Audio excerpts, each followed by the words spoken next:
It's funny how sometimes the biggest ideas can hide in the simplest conversations. Today, we're going to do something a little different.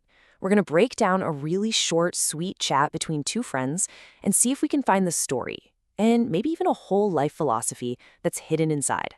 Let's jump in. So it all kicks off right here. Ban Ban asks, "Hate this all. Have you played that new carrot collecting game?" Now, this sounds like simple small talk, right? But it's more than that. It's really an invitation. He's opening a door to a world they can both step into together. This is ground zero for our entire story. And that brings us to the first big piece of the puzzle, the shared experience. This is the bedrock, the foundation for everything that's about to happen in their conversation. See, what's so important here is that this isn't some abstract topic. They're talking about a very specific carrot collecting game that, and this is key, they've both played. That immediately creates a bond, right? A common ground where they get each other's frustrations and wins. Okay, but every good story needs a little bit of conflict, a challenge to overcome. And you know what? Even in this tiny little dialogue, we've got a central problem that really pushes the story forward. Here it is. This is the quest.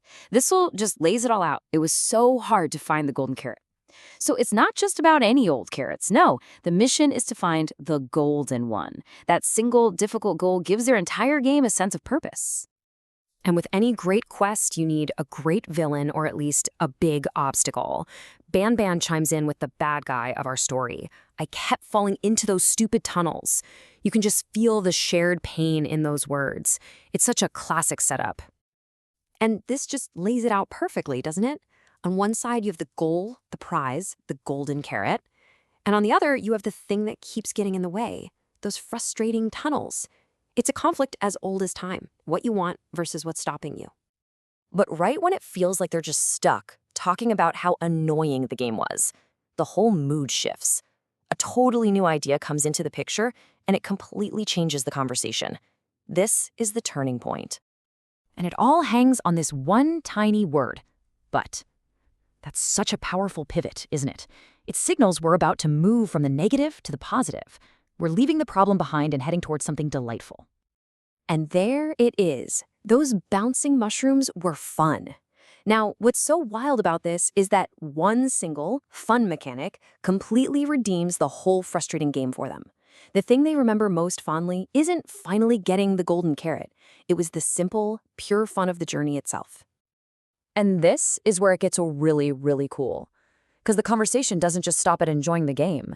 It takes that joy and makes a huge leap into the world of pure imagination. This right here, this is the magic moment. This Kickle says, "I wish real mushrooms bounce like that." She's literally taking a feature from a video game and wishing it into our world. This isn't just about the game anymore. It's a creative spark. She's inviting him to dream a little. And Ban Ban totally takes that invitation. He doesn't laugh it off. Nope, he leans in and runs with it, asking that one amazing, creative question that starts all great ideas. What if? And here is the fantastic payoff. We would never walk. We'd just boing everywhere. What a wonderful image, right? It's the peak of their shared creativity, a funny, vivid picture they built together, all starting from one frustrating video game. So, what does this all mean? Was it just a funny little chat about a game? Well, yes, but it's also something so much bigger. The very last line of their chat kind of crystallizes this whole thing into a simple, really powerful philosophy. It all comes down to this one phrase: more jumping, less digging. I mean, how perfect is that? It's a beautiful way of saying, hey, maybe we shouldn't obsess over the stupid tunnels and the hard-to-find prizes. Maybe we should look for the bouncing mushrooms instead. Those moments of just effortless joy that make the whole trip worth it. And that kind of leaves us with a final question to think about, doesn't it? When you look at your own life, your own golden carrots and your own stupid tunnels, maybe the real question isn't how to dig harder, but where you can find more chances to just jump.